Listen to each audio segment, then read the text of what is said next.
Саламатсыздармы оқушылар? Бүгінгі сабақтың тақырыбы елдердің саяси типологиясы. Бүгінгі сабақта біз дүниежүзілік елдердің саяси құрылымын, басқару формасын және де барлық құрылымын үйренеміз. Жақсы. Мемлекет дүниежүзілік саяси картаның басты нысаны. Дүниежүзілік елдердің басқару формасы мен мемлекеттік құрылым бойынша топтастыруды саяси типология деп атаймыз. Жалпымды картада қарап отырсаңдар, яғни дүниежүзілік саяси карталардың әрбірінің өзінің шекарасы мен өзінің астанасы белгіленген. Әр мемлекет өз түстеріне сәйкес, яғни мұнда әртүрлі түстер белгіленген. Мемлекет құрылымының түрлері бойынша басқару түрлері және әкімшілік территория құрылымы бойынша екіге ажыратылады. Басқару түрлері бойынша бізде мемлекет республикалық және монархиялық болып екіге бөлінеді. Республикалық, монархиялық және де әкімшілік территориялық құрылым бойынша бізде унитарлы федерация болып екіге бөлінеді. Енді оны өзара талдау жүрейік. Жақсы, республикалық дегеніміз биліктің көзі жалпы халық болады. Яғни халық арқылы, халықтың сайлау арқылы мемлекеттің басшысын тағайындай алады. Мемлекеттік биліктегі негізгі органдар азаматтар арқылы сайланады. Республикалық жоғары мемлекеттік билік парламентке, ал атқарушы билік үкіметке тиесілі. Яғни президенттік, парламенттік және аралас. Президенттік болып Аргентина, ақш мемлекеттерді айтуға болады. Президентке үлкен өкілеттілік береді. Яғни мұнда президенттік өкілеттілігі өте жоғары болып саналады. Парламенттік республикалық мемлекеттерді біз Италия, Финляндия, яғни Герман Федерациялық республикалық, Үндістан деп жатқызуға болады. Президенттің рөлі азырақ болады. Келесі бізде көрсетілетін аралас, яғни президенттік және парламенттік республикалардың өкілеттілігін араластыру көрсетіледі. Яғни Қазақстан Республикасы мен Франция, Румыния мемлекеттер кіргізеді. Жалпы әлем бойынша бізде 150 республика бар. Монархиялық республика, яғни жоғары мемлекеттік билік бір ғана басшы болады, яғни монархтың қолында болады, және ұрпақтан ұрпаққа мұрагерлікпен берілетін басқару тұрпаты болады.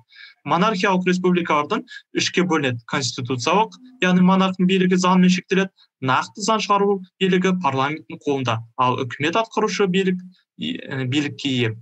Монарх патшалық етеді, бірақ басқармайды. Келесі абсолюттік, яғни монархтың билігі өте шексіз болып келеді. Үкімет тек қана монархтың алдында жауапты береді. Үшіншісі бізде теократтық. Теократтық мемлекеттердің басшысы дін басшысы. Мысалы, айтқанда Рим папасын айтуға болады. Монархиялық мемлекеттің басшысы бір тұлға. Яғни монархтың билігі өмір бойына созылады және ұрпақтан ұрпағынан беріледі. Яғни патша қайтыс болса, оның келесі билігі оның баласына ұрпақтан ұрпаққа солай беріліп отырылады. Келесі дүниежүзіндегі 30-дан астам монархия мемлекеттер бар. Оның ішінде теократиялықтар, мұнда зайырлы және рухани биліктің басшысы бір тұлға болады. Яғни Рим папасы тек қана мемлекеттің басшылығын емес, яғни дін өкілеттілігі жағынан да басқарма жүргізіледі. Жақсы, келесі конституциялық монархия, яғни патшалық етеді, бірақ басқармайды. Мысалы айтқанда Ұлыбритания, Бельгия, Испания, Жапония мемлекеттерді біз, мысалы Жапонияда император бар, бірақ ол кісі патшалық етеді, Жапонияның император болып, бірақ мемлекетті жаңа премьер-министр. Сол сияқты Ұлыбританияда да, жаңа принцесса бізде Елизавета II болса, мемлекетті басқарып отырса, патшалық етіп отырса, бірақ премьер-министр оның ішіндегі атқарушы міндеттерін барлығын сол атқарып отырады. Келесі бізде Ұлыбритания, әлемдегі ең ежелгі конституциялық монархия. Мұнда Елизавета II мемлекет басшысы болып саналады, королева Елизавета II, және сонымен қатар Британ достардың елдерін басқарады. Келесі дүниежүзі бойынша абсолюттік монархиялық сақтауға 5 ел бар. Яғни Катар, Оман, Біріккен Араб Әмірлігі, Сауд Арабиясы және де Бруней. Жақсы, абсолюттік монархиялық патшалық етеді, бірақ билік құрмайды. Мысалын ішіндегі Сауд Арабияны алсақ, Сауд Арабияның ең жаңағы королі Салман ибн Абдул Азаз, яғни Абдулла патша деп айтуға, қысқаша айтқанда, Сауд Арабияның өзінің 13 провинциядан тұрады. Манаттық идария, әкімшілік басқару жүйесі, арабша мухаваза деп аталады. Бізде мысалы 14 облыс болса, оларда 13 провинциядан тұрады екен.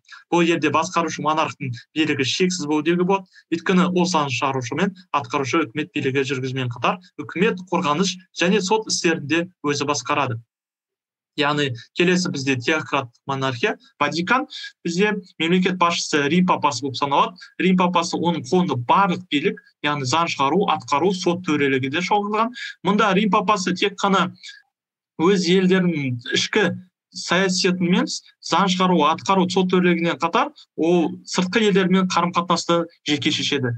Жақсы, келесі берілген тапсырмаларға назар аударсақ, мемлекеттер берілген нысандар тізбегінен артығын анықтаңыз.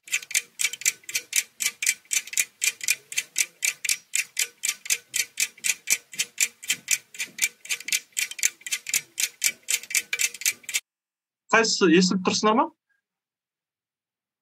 Қай мемлекет артық деп ойлайсыздар? Естірміз яғни. Қай мемлекет артық деп ойлайсыздар?